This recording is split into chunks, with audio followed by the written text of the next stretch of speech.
శంఖాన్ని శివ పూజకు, పూజనందు హారతి ఇచ్చేందుకు, ధార్మిక ఉత్సవాల్లో, యజ్ఞాల్లో, రాజ్య అభిషేకాల్లో, శుభ సందర్భాల్లో, పితృదేవతలకు తర్పణలు ఇచ్చేటప్పుడు, దీపావళి, హోలీ, మహాశివరాత్రి విశిష్టమైన కర్మకాండాల్లో శంఖాన్ని స్థాపించి పూజిస్తారు. రుద్ర పూజకు, గణేష పూజకు, దేవి పూజకు, విష్ణు పూజకు దీనిని ఉపయోగిస్తారు. యజ్ఞాలలో, తాంత్రిక క్రియల్లో కూడా దీనిని ఉపయోగిస్తారు. ఆయుర్వేద రీత్యా దీనికి మంచి గుణాలు ఉన్నాయి. పురాతన కాలంలో ప్రతి ఇంటిలోనూ దీన్ని స్థాపించి ఆరాధించేవారు. కూర్మపీఠం మీద ఎరుపు పట్టు వస్త్రాన్ని వేసి దీన్ని స్థాపించి దేవతగా భావించి పూజించేవారు. ఈ పూజల వల్ల అభివృద్ధి కలుగుతుందని పూర్వీకుల విశ్వాసం. మందిరాల్లోనూ, శుభకార్యాల్లోనూ దీన్ని ధ్వని పవిత్రతను, శోభను పెంచుతుందని భావించబడుతుంది. శంఖాన్ని పూజించడం ద్వారా అదృష్టం కలుగుతుంది. శంఖం జలాన్ని ఉంచే మంచి కలశంగాను భావిస్తారు. ఇందులో ఉంచిన నీటిని పవిత్ర తీర్థంగా ఉపయోగిస్తారు. శంఖంలోని కొన్ని ముఖ్యమైన అంశాలు ఉన్నాయి. అంటే కొన్ని రకాలు కూడా అందులో ఉన్నాయి. లక్ష్మీ శంఖం,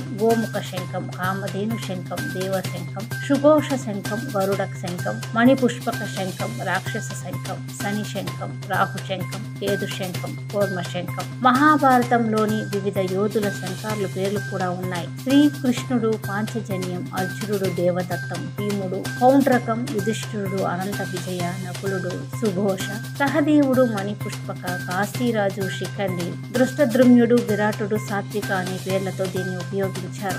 ఈ శంఖం యొక్క ఆధ్యాత్మిక ప్రయోజనాలను పరిశీలిస్తే శంఖధ్వని విజయానికి, సమృద్ధికి, సుఖానికి, కీర్తి ప్రతిష్టలకు, లక్ష్మి ఆగమనానికి ప్రతీక.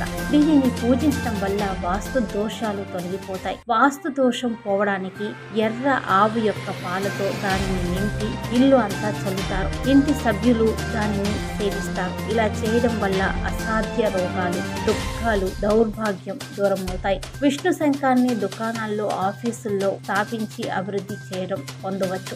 లక్ష్మి స్వయంగా శంఖం నా సహోదరి అని చెప్పిన సందర్భాలు ఉన్నాయి. దేవి యొక్క పాదాల వద్ద శంఖాన్ని ఉంచుతారు. శంఖాలు ఉన్న చోట లక్ష్మి నివాసం ఉంటుంది. శక్తి పూజల్లో చిన్న శంఖాలు మాలగా ఉపయోగించడం ద్వారా అనుగ్రహ ప్రాప్తి శీఘ్రమవుతుంది. ఏదైనా శుభకార్యాన్ని ప్రారంభించేటప్పుడు శంఖాన్ని ఊదడం వల్ల ఎలాంటి ఆటంకాలు లేకుండా సమయానికి ఆ కార్యం పూర్తవుతుంది. ప్రతిరోజు పూజలో శంఖాన్ని ఊదడం వల్ల ఆ ఇంటిలోని ప్రతికూల శక్తి అంతా పోయి అక్కడ సుఖ సంతోషాలు వెల్లివిరుస్తాయి. శంఖాన్ని ఇంట్లో ఉంచితే వాస్తు దోషం తొలగిపోతుంది. శంఖాన్ని ఇంటి గుమ్మం దగ్గర ఉంచితే ఎలాంటి ప్రతికూల శక్తి ఇంట్లోకి ప్రవేశించదని నమ్ముతారు. ఇంకా శంఖం ఊదడం ద్వారా మనస్సు ప్రశాంతంగా ఉంటుంది. ధ్యానం, సౌండ్ థెరపీ లాంటివి చేసే వారికి ఇది మంచి ప్రయోజనకరంగా ఉంటుంది. శంఖం శబ్దం మనస్సును ప్రశాంతపరుస్తుంది, ప్రతికూల ఆలోచనలను తొలగిస్తుంది. ఇంకా శంఖం నీటితో స్కిన్ మసాజ్ చేయడం వల్ల చర్మ సంబంధిత సమస్యలు తొలగిపోతాయి. అలాగే శంఖం నీటిని తాగడం వల్ల బీపీ, షుగర్, జీర్ణక్రియ, ముక్కు, చెవులు సమస్యలు కూడా నయమవుతాయి. ఆధ్యాత్మికంగా, వాస్తు శాస్త్ర పరంగా, ఆరోగ్యపరంగా శంఖానికి ప్రత్యేక స్థానం ఉంది.